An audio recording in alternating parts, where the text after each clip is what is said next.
Welcome to our channel 1134 Press. My name is Bree, and today I am going to show you how to make this junk journal from a thrifted book. I'm always trying to find ways to be a more eco-friendly scrapbooker and bookmaker, so I thought that this project would be an awesome example of showing you a way to be more eco-friendly and also creative through your journaling practices. And without further ado, here is the tutorial. All right, so we're gonna start with cutting out the text block inside of the book. If it's an older book like this one, it's gonna be really easy to just take a razor blade and cut from the inside of the spine. And I really like to save the front matters and the end pages so I can use it for other projects. Here I'm using drawing paper to fold into signatures to make the new text block that we're gonna put inside. Whenever I use a notepad or pad of paper, I always save the cardboard that comes with it because you can use that to make another book. If you're buying a hardcover book, what's underneath of the cover is called chipboard. So to me, this is just free chipboard. So I have this handy dandy little bag that I like to keep on my craft desk when I'm working. It's a place where I store all of my paper scraps so I can use it later for making handmade paper. This is another great way to make sure that you're recycling and getting the most out of your materials. This is an example of some handmade paper that I made and some tags that I cut out. I'll probably make a video about that another time. So for a junk journal, what you're going to want is a good mixture of different paper. The paper that I'm showing here are salvaged from some old books, some journals that I didn't finish. I just cut the pages out of them to use at a later date. And they're all folded in half to create signatures. And when you're making a junk journal, this one is pretty tame on how junky it can be. You can also use envelopes, packaging, anything that will fold in half that you can sew into a signature is good to go.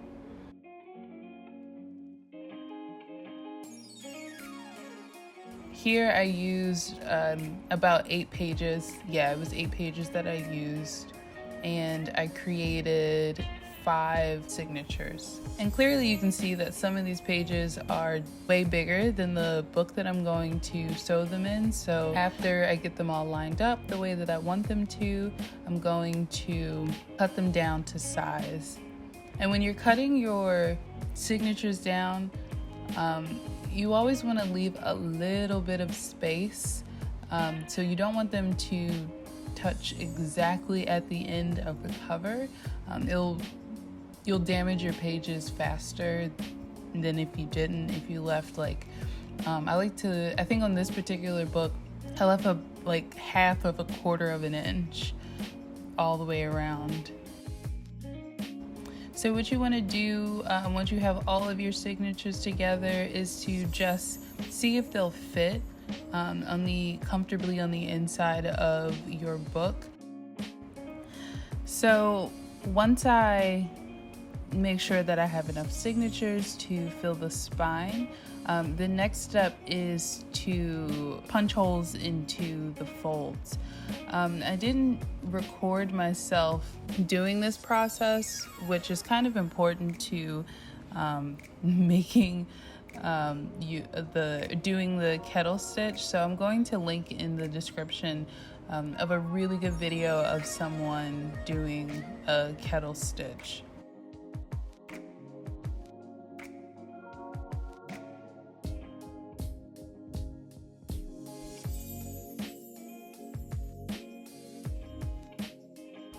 So once I have all the holes in the signatures, how many times am I going to say that? I am now going to sew them together.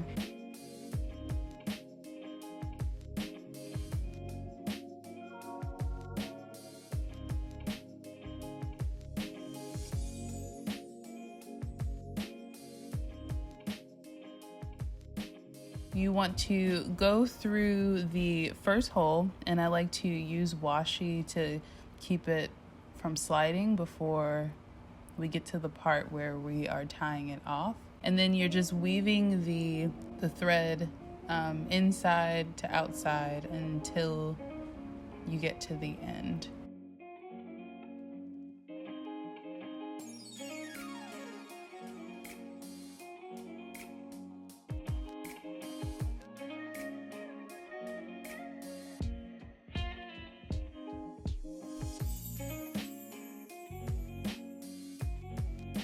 And so once you get to the end, it is now time to add the second signature.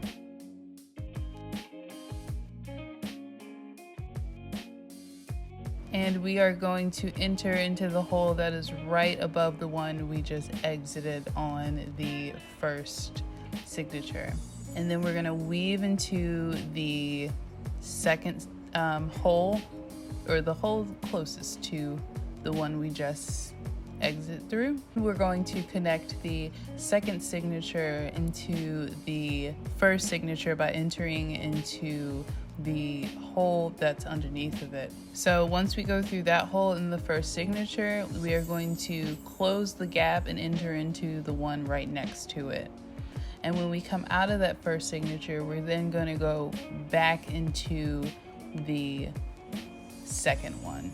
And then we're going to finish out the linking of these two signatures by going through that last hole and then tying it off.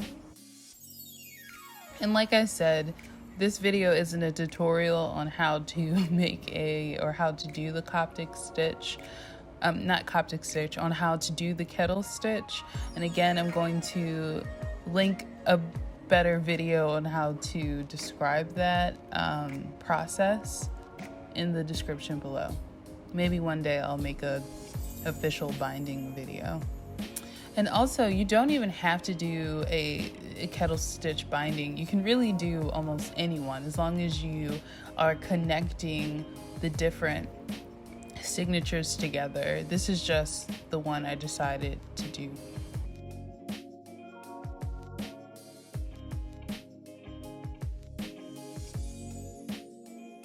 Right, and then I add a healthy layer of glue to the spine to close up any gaps that the thread didn't do.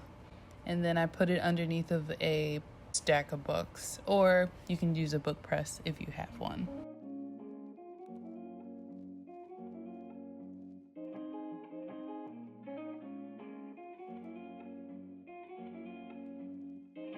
All right, so I have these two sheets of paper that I cut to size.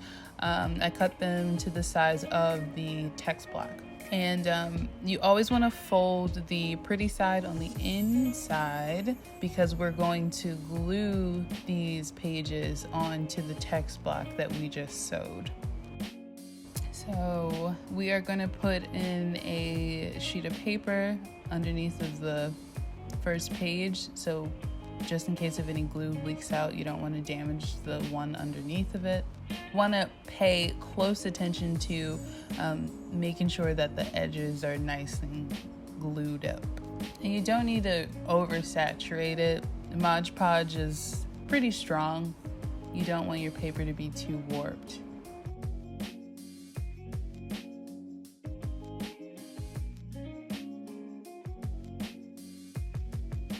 And then we're gluing our end page onto our text block.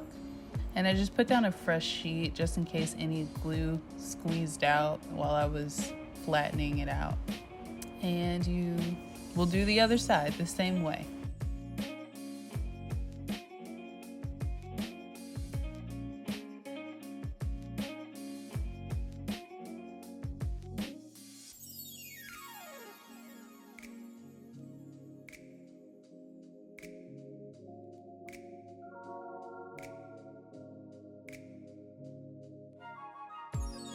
So you'll notice on the inside of the cover, I glued in an extra piece of fabric onto the spine in the center just to reinforce it. This is a really old, worn book, and I was worried that if I didn't add a piece of cloth on the inside, that it would fall apart. I used a piece of scrap faux leather from another project, but you can literally use t-shirt, jean, whatever material that you have that works well with glue. And so the way that the text block stays in is with these end pages.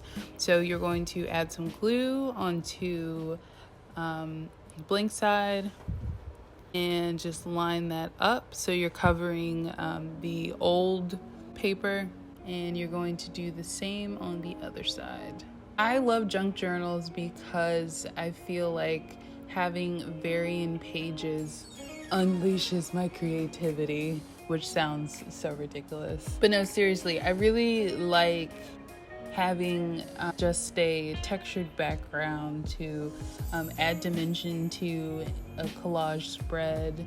For the most part, no two pages are the same. I haven't decided what I'm going to do with this particular one. I do have a lot of photos in my phone that I need to get off of my phone, which putting it in the cloud or whatever would be the best thing. But I'm thinking about printing them out and having them maybe in this journal with a little blurb about what I was doing that day, or just having the photos exist in this book so I can clear off some digital space. And if I haven't already posted this blog post onto Medium, which you can find a link to our blog in the description below, I do have a blog about how to start a junk journal.